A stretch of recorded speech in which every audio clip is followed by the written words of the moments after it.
আজি আমি ইউনিটাৰী মেথড বা ঐকিক নিয়মৰ বিষয়ে আলোচনা কৰিম যে কি ইউনিটাৰী মেথডনো কি বা ঐকিক নিয়মনো কি যে ই এটা সমস্যা সমাধান কৰাৰ পদ্ধতি হয় য'ত প্ৰথমে সিঙ্গেল ইউনিট তাৰমানে 1 ৰ ভ্যালুটো উলিওৱা হয় আৰু পিছত প্ৰয়োজনীয় ভ্যালুটো উলিওৱা হয় সিঙ্গেল ইউনিট ভ্যালুটোৰ লগত পূৰণ কৰি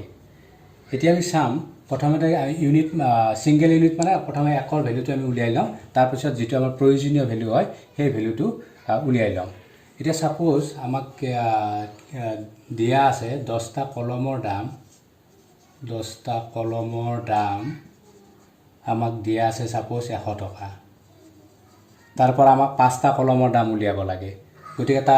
প্ৰথমতে আমি লিখিলাম 10টা কলমৰ দাম তাৰপৰ আমি এটা উলিয়াম সিঙ্গেল ইউনিট তাৰ মানে এটা কলমৰ দাম কি হ'ব কমিব গতিকে আমি হৰণ হ'ব গতিকে ইয়াত 100 বাই কি হ'ল 10 হ'ল ইমান টকা এতিয়া আমাক কিমান কেইটা উলিয়াব দিছিলে 5টা কলমৰ দাম গতিকে 5টা কলমৰ দাম হ'ব আকৌ একতকে এইটো 5টো বাঢ়ি গ'ল গতিকে বঢ়াৰ কাৰণে কি কৰিব লাগিব পূৰণ কৰিব লাগিব তাৰ মানে 100 * 5 বাই কি হ'ল 10 হ'ল ইয়াত 10 হ'ল 10 5 গুণ কি হ'ল 50 তাৰ মানে 5টা কলমৰ দাম কিমান হ'ল 50 টকা যদি 12খন সাধু কিতাপৰ দাম 12খন আমি এটা উদাহৰণ লওঁ 12খন সাধু কিতাপৰ দাম আমাক কিমান দিয়া থাকে 300 টকা 300 টকা হলে আমাক কিমান উলিয়াব লাগে সাপোজ 3খন সাধু কিতাপৰ দাম উলিয়াব লাগে গতিকে এইটো আমি ঐকিক নিয়মতে কৰিম গতিকে আমি 12খনৰ দামটো দিয়া আছে তাৰ পৰা আমি কি 1 ৰ ভ্যালুটো উলিয়াম তাৰ মানে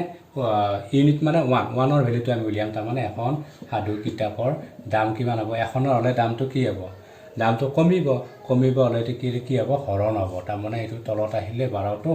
ওপৰত কিমান হ'ল 300 গতিকে এতিয়া আমি কিমান উলিয়াম কিমানখন উলিয়াব দিছে 3খনৰ গতিকে 3খন সাধু কিতাপৰ দাম হ'ব আকৌ একতকে এইটো বাঢ়ি গ'ল তাৰ মানে কি হ'ব এইটো পূৰণ হ'ব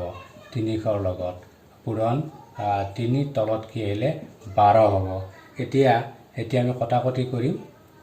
গতিকে এতিয়া কিমান হ'ব 3 ৰে 4 বাৰ গ'ল 3 4 গুণ 12 হ'ল আৰু 4 ৰে কিমান হ'ব 7 4 গুণ 28 2 বাকি হ'ল 0 হ'ল 4 5 গুণ 20 গতিকে কিমান হ'ল 75 টকা এনেদৰে আমি ঐকিক নিয়মত কৰিব পাৰোঁ এটা এক্সাম্পল হিচাপে লওঁ সাপোজ 15 বেগ চাউলৰ মুঠ ওজন আমাক দিয়া আছে কি সাপোজ 15 বেগ চাউলৰ আমাক কি দিয়া আছে ওজনটো দিয়া আছে ওজন কিমান বুলি কৈছে সাপোজ 90 কেজি 90 কিলোগ্ৰাম তেতিয়া হলে আমাক যদি প্ৰতি বেগৰ সমান পৰিমাণৰ চাউল থাকে প্ৰতি বেগত তেন্তে তেনেকুৱা 45 বেগ চাউলৰ ওজন কিমান হ'ব গতিকে আমি ইয়াৰ পৰা আমি 1 উলিয়াই লম প্ৰথমতে 1 বেগ চাউলৰ ওজনটো উলিয়াই ললে কি হ'ব এইটো হৰণ হ'ব 90 বাই কি 15 তলত আহিলে ইমান কেজি এতেকে কিমান আমাক কি প্ৰয়োজন ৰিকোয়াৰ্ড ভ্যালু কি যে 45 বেগ চাউলৰ ওজন উলিয়াব দিছে গতিকে 45 বেগ চাউলৰ ওজন হ'ব কিমান হ'ব একতকে এইটো বাঢ়ি গ'ল গতিকে পূৰণ হ'ব ওপৰত * 45 তলত কিমান হ'ল আছে 15 হ'ল এতিয়া আমি কটাকটি কৰিম এইটো 3 বাৰ গ'ল গতিকে 90 আৰু 3 পূৰণ কৰিলে 270 কিলোগ্ৰাম হ'ব গতিকে এনেদৰে আমি কৰিব পাৰোঁ